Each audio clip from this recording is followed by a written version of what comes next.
श्रद्धेय बाळासाहेब आंबेडकर यांच्या विचारांना मानणारे भरपूर आपल्याकडे समूह आहे. जोपर्यंत बाळासाहेब आंबेडकर या महाराष्ट्रामध्ये नाही पण आपल्या गोरगरिबांसाठी लढणारे जोपर्यंत आहे तोपर्यंत आपल्याला त्यांच्या विचारांवर चालणं गरजेचं आहे. मित्रांनो, की आपल्याला माहीतच आहे की महाराष्ट्रामध्ये आता सध्याची परिस्थिती खूप भयंकर चालू आहे, की आज हिंदुत्वाच्या नावावर आज इथे प्रत्येकजण एक वेगळ्या मार्गाने तिथे लढत आहे.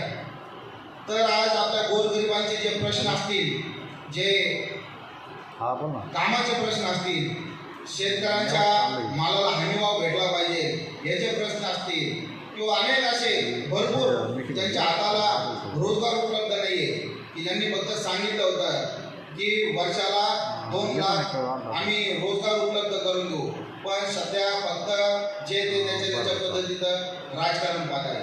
पण आज या भाजप सरकार विरुद्ध लढण्याचं जो माणूस आहे, जी ताकद आहे, जी धमक आहे, ती फक्त मित्रांनो कोणत्याही नेत्यामध्ये नाही, ती फक्त श्रद्धेय बाळासाहेब आंबेडकर यांच्यामध्ये आहे.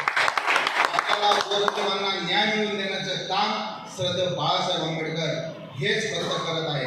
आत्ताच आपले ताजं उदाहरण जे आहे, जे परभणीमधलं